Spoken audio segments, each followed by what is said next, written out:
તારીખ 27/11/2025 રોજ Danilimda police station વિસ્તારમાં આવેલા સંતોષનગર, જે 4 માળના મકાનો ધરાવતી વસાહત છે, ત્યાં રહેતી એક માનસિક અસ્થિર યુવતી રાત્રિના સમયે એને ખાંસી આવતી હોય એ પોતે એના ઘરની બહાર નીકળેલી હતી. એ સમયે એક અજાણી વ્યક્તિ જે 2 વ્હીલર લઈને આવેલી અને એ વ્યક્તિને જે માનસિક અસ્થિર જે યુવતી હતી એને એવું કીધું કે હું તને દવા અપાવું છું એમ કહી અને એ 2 વ્હીલર ઉપર બેસાડી અને નજીકમાં આવેલા ખુલ્લા ગ્રાઉન્ડમાં લઈ ગયેલો અને ત્યાં એની સાથે દુષ્કર્મ કરેલું અને પાછો એના ઘર નજીક એને છોડી ગયેલો.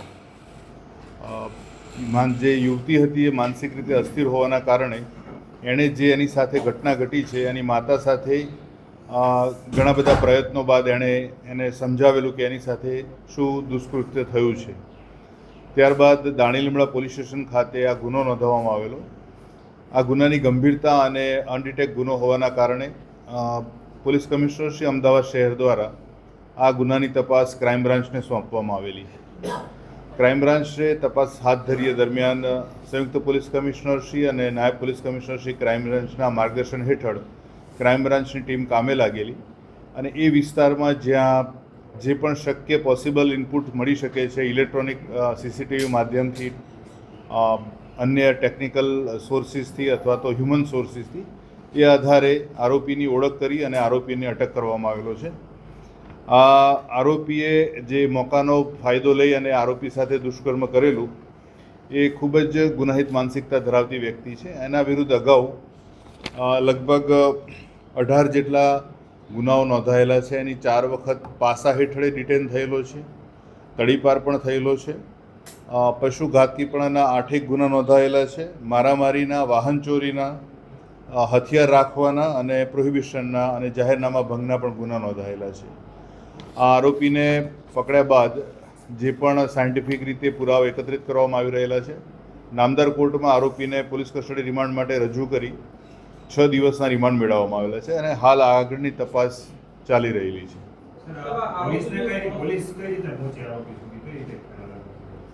આ બનાવ જે છે એ 27ની રાત્રિના 3 થી 4 વાગ્યાની વચ્ચેનો બનાવ બનેલો હતો. એ વિસ્તારમાં લગભગ એ અરસામાં ઘણા બધા વ્યક્તિઓની અવરજવર ઓછી હોવાને કારણે શરૂઆતમાં થોડી મુશ્કેલી સર્જાયેલી આરોપીને ઓળખવામાં, પણ જે પ્રકારે ક્રાઇમ બ્રાન્ચની જે ટીમ્સ જે લાગેલી હતી કામે, એણે લગભગ અસંખ્ય સીસીટીવી ફૂટેજ આગળ અને પાછળના સમયગાળાના ચેક કર્યા.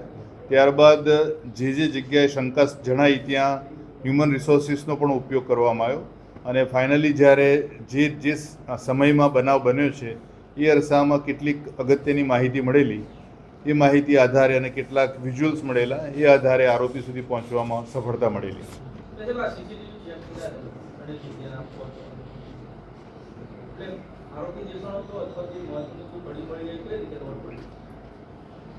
આજે મેં જે હમણાં જ કીધું એ રીતે કે આ જે બનાવ બન્યો છે એ 3 થી 4 વાગ્યાની વચ્ચેનો સમય છે, વહેલી સવાર એટલે મધ્યરાત્રિ પછીનો અને વહેલી સવારનો.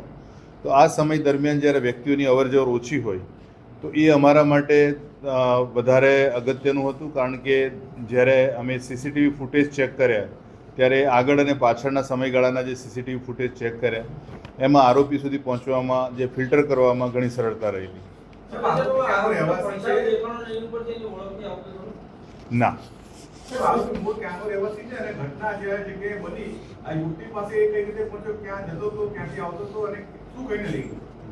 આરોપી જે છે એ પણ ત્યાં રામ રહીમના ટેકરા બહેરામપુરા ખાતે જ રહે છે, સંતોષનગરમાં નજીકમાં રહે છે.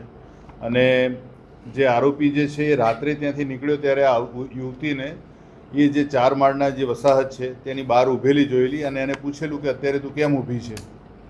તો એણે એને જે દવા લેવાની જે જરૂર હતી એને ખાંસીના કારણે, ત્યારે એને જોયું કે એને એવું જ કીધું કે હું તને દવા અપાવી દઉં છું. જે યુવતી હતી એ યુવતી પોતે સ્વતંત્ર કોઈપણ પ્રકારનો નિર્ણય લઈ શકે એ પ્રકારની એની માનસિક હાલત નથી. એટલે જે પ્રકારે આરોપીએ જે કીધું એ પ્રમાણે બેસી ગઈ અને ત્યારબાદ આરોપીએ એને દવા લેવાના બહાના હેઠળ થોડા નિર્જન સ્થળે લઈ જઈને એની સાથે દુષ્કૃત્ય કર્યું. તો આરોપીનું બેકગ્રાઉન્ડ શું છે અને પરિવારમાં કોણ કોણ છે અને કેવી માનસિકતા ધરાવે? જે રીતે એનો ગુનાહિત ઇતિહાસ જોઈએ છે, આરોપીના વિરુદ્ધમાં અગાઉ 8 ગુના પશુ અત્યાચાર હેઠળ નોંધાયેલા છે અને મારામારીના હથિયાર રાખવાના અલગ અલગ પ્રકારના ગુના નોંધાયેલા છે અને એ માનસિક રીતે થોડો જનૂની પણ છે અને નશો કરતો હોવાનું પણ જણાયેલું છે. Thank you.